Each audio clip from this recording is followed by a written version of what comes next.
Hello again, everyone. So today I wanted to do a little bit of watercolor play. And this is an exercise that I really like for figuring out how different colors blend together, how much they flow. So basically what I'm going to be doing is doing some wet circles, some of them touching, some of them not touching, around the page here. And it'll really show you how different colors flow into each other, which I think is kind of fun. Plus it's kind of meditative, which is also why I like it. The watercolors that I'm using today are Core brand watercolors. They are artist grade watercolors. And this is, I believe it's all of the colors that came. I got them in tubes, and then I put them in a tube set, and then I put them in this, what is this watercolor thing? So this is Winsor Newton Cotman. This is a travel watercolor palette from Cotman. Well, from Winsor Newton, but the Cotman is their student grade. And so I took out the student grade paints and put in these core colors. And so I'm going to go ahead and take out this little color guide and put it here where I can see it, but you may not be able to see it entirely, so that I can use my mixing area. So the other thing I'm using is this Princeton 10 round. It's the heritage kind. And these are pretty inexpensive brushes. This is a synthetic brush. I'm using a round that's fairly large so that I can get a good amount of water and pigment around the page. All right, so I'm just going to go ahead and start. So how I'm going to start is I am going to put some water on my brush, get a little bit of that off of it, and then I'm going to make a circle with water. And this can sometimes be a little tough when you're starting out to tell what the circle looks like.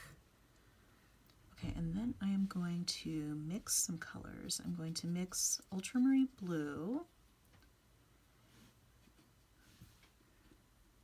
Mix some ultramarine blue, rinse off here in between, and then I'm going to mix some Quin magenta, and that's going to make a really pretty purple. Okay, and then, and sometimes you have to kind of tilt the page to see where it's still wet, and this actually has already dried pretty fast because I'm in a really dry environment. So what I'm going to do is I'm just going to put a little pigment down, and then I'm going to wet it out a little bit with water. And then I'm actually going to add even more water than I would normally, so that when I go in, rinse my brush off. So when I go in with some phthalo blue next to it, I'm going to go up right next to that. You can see how it spreads into that circle next to it. And part of the reason why I chose to do this with Core watercolors is because they contain quite a bit of oxgall, which oxgall makes the color run a lot easier or flow into one another on the page a lot easier. And you can actually get oxgall as an additive. I'm actually going to use this again and touch that there.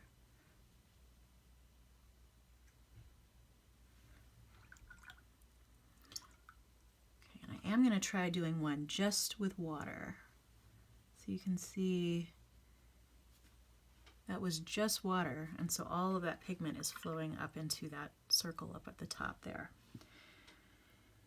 And this kind of depends on how long things stay wet. So what I had put into that green earlier was Viridian, and now I'm going to put a little bit of Payne's Gray into this purple mix that I already made. Add a little bit more water. And then I'm going to go in here. And then so what this also teaches you is which colors flow more than others, which is kind of cool. Okay, into that one I'm going to put a little bit of pyrrole red.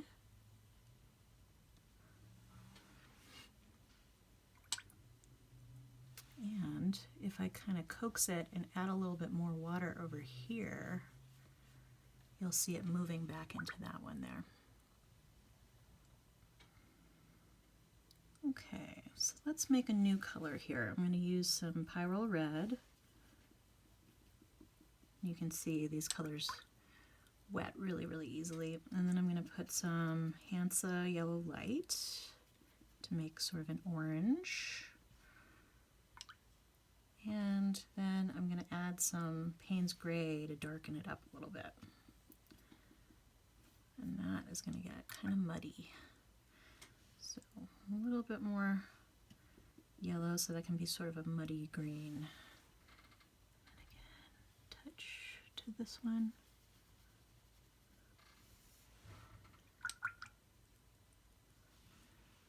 And I'm going to go in again with just, oh, that one still had some pigment on it. I'm going to go in, get that one to flow.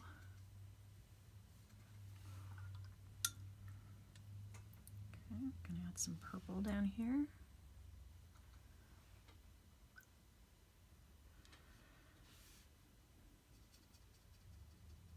I'm going to do ultramarine just by itself, but I'm going to add a little bit more water so it flows.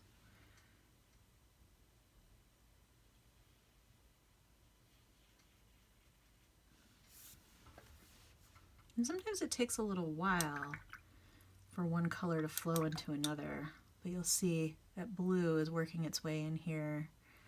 And now I'm just gonna touch that one.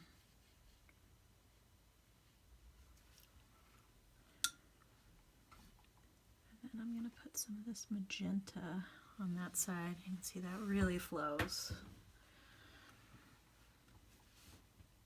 And now I'm actually going to put a little bit of magenta in here and make this sort of a dirty brown.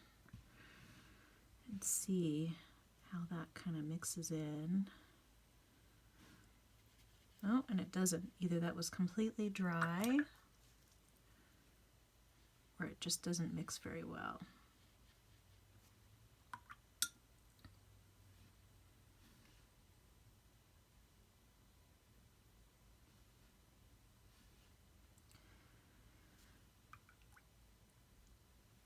So this is essentially wet on wet, meaning there's water on the page and your paint is wet. Okay, I'm actually gonna touch a little bit of blue on that side, touch a little bit of purple, and actually you can even just make dots with water rather than color. So I'm trying to take advantage of these that still have really wet color in them. Let's see, what color should I use? Let's go with Nickel Azo Yellow.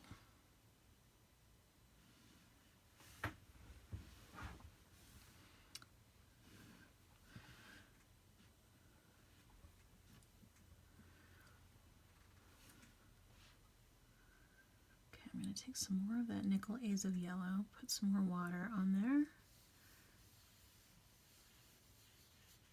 and then I'm going to overlap over here where it's already dry.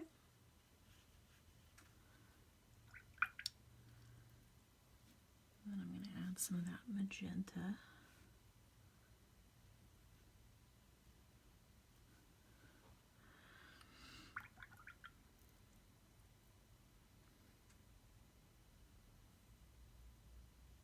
Okay, let's see. So let's add a little bit of burnt sienna to this blue, which will give us a really nice gray. And then I'm going to add a little bit of pyrrole red to get sort of a muddy red.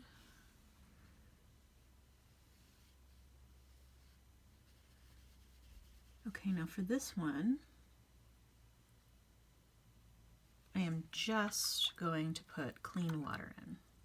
Well, clean, you can see how clean my water is, but this is going to be mostly water. And it may take a little while for you to see, but pretty soon you'll start seeing little almost star shapes. Or, yeah, you can start to see it now. Okay, I'm going to take some Quin Gold, add a little bit more water.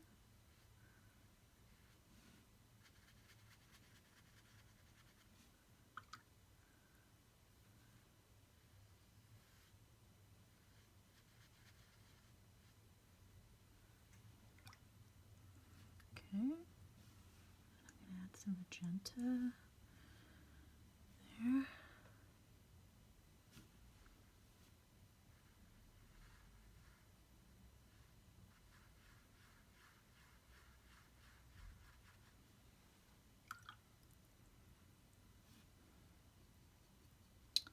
Permanent alizarin crimson.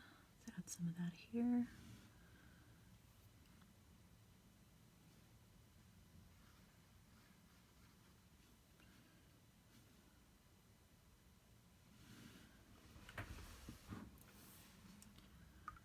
Alright, I'm almost getting to the point where my page is all full.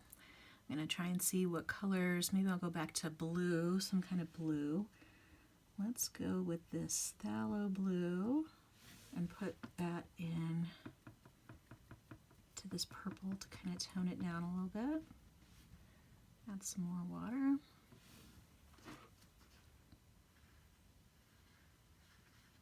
So that's already dry, and so is this. So you're going to get a glazing effect with that.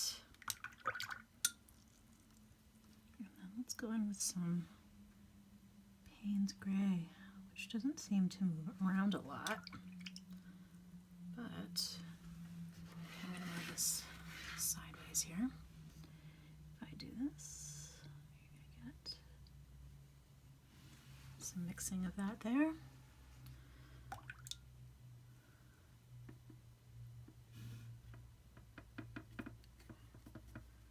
That's a lovely blue.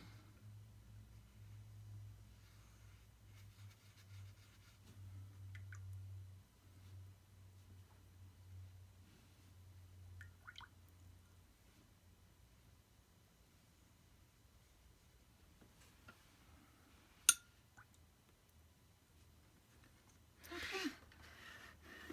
So I think I'm going to stop that there.